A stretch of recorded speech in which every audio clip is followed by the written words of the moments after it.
What is Manitoba? Is it east? Is it west?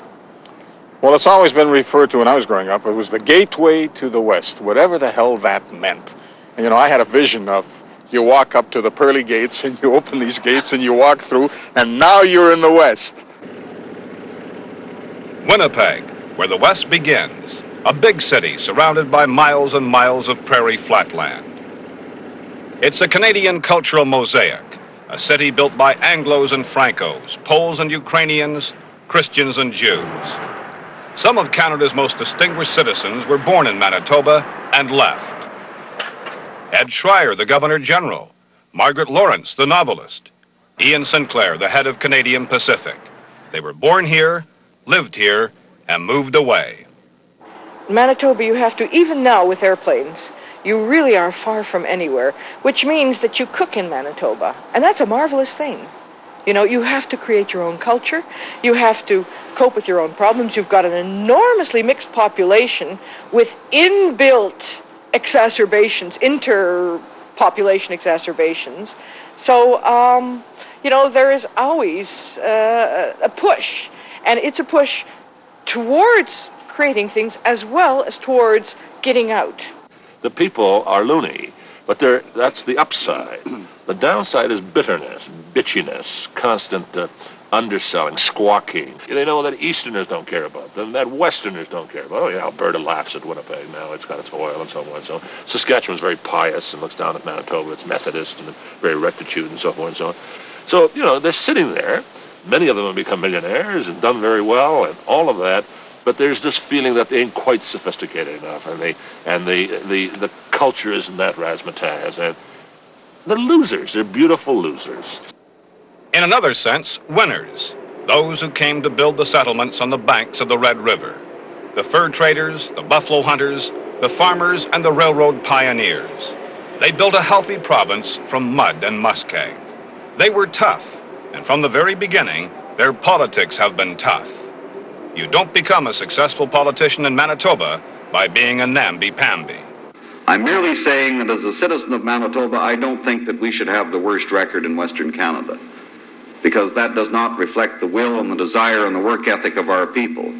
What it reflects is that we've been, under the NDP, we've seen the flight of capital, the flight of initiative, the flight of small business, the flight of head offices out of Manitoba, and that's got to stop. That was Sterling Lyon 4 years ago, thundering against the socialists.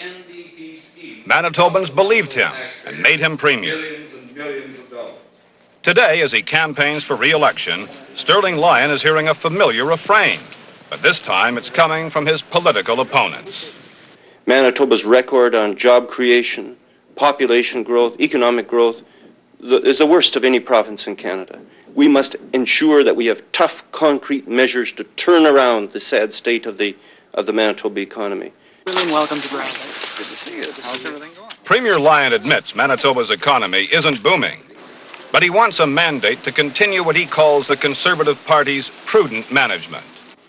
So he's been hopscotching around the province. No brass bands, no hoopla, exuding confidence. Pardon? I'm trying to put a name to it. Gary Nawaz. My name? Yeah. And Lucy Foster. Sure, Manitoba has a $200 million deficit. How do you look at that? But, says Lyon, it's a controlled deficit. His government had to clean up the chaos left by the socialists and had to create a more attractive climate for business. We had that work to do to set the province on track again, to get the economy into a position where business people either coming into the province or those in the province knew that the government was not there to be in a confrontation posture against them, but rather was prepared to work with them. We made it clear that we didn't regard profit as a four-letter word or anything like that. But Lyon's big election promise? Manitoba's so-called megaprojects. The $600 million potash mine to be excavated in western Manitoba, the $500 million aluminum smelter that will be built in Manitoba's Interlake, and the more than $2 billion in new hydro construction that will be built with the completion of the Western Power Grid negotiations represent the greatest single new stimulus to our economy in our history as a province. Just what are these megaprojects? The biggest is completing this dam in northern Manitoba. It would provide power not only to Manitoba, but to other western provinces and some American states. An aluminum smelter would be built on this farmland north of Winnipeg. In return, Alcan would get cheap and abundant power and part ownership of a hydro plant. Finally, development of a potash mine near the Saskatchewan border. But critics say the Lyon government is promising too much to the developers. The issue is not the mega projects. The issue is the resource giveaways which have occurred in Manitoba over the past 4 years. There ought to be resource development involving the private sector, the public sector, preferably through joint ventures. Lyon, on the other hand, is very, very hung up ideologically. He has not been one that has felt the importance of joint venture activity, the importance of the public initiating development in Manitoba. We say that there is a role for the public. Ed, how are you? Howard Pawley and the New Democrats believe that Manitobans are more interested in bread and butter issues. I want to also concur that So Pawley has been talking about rent control and aid to farmers. The knock against Howard Pawley is his image. Some call him the man from SAD. And the NDP has suffered a split in its ranks. Sid Green. This man, Sid Green, quit the party, saying trade unions had too much influence. He and 30 other candidates are campaigning as Manitoba progressives. She told me I'm going to win. Green fancies himself a political barn burner. He truly thinks his new party can win. And as a former NDP Minister of Energy, he's taking dead aim at the conservative megaprojects. I call them megaprojects. Why? Because Mr. Lyon finds it impossible to run on his record. If he ran on his record, he would be trounced by any political party that he fit. So he is desperate to produce something.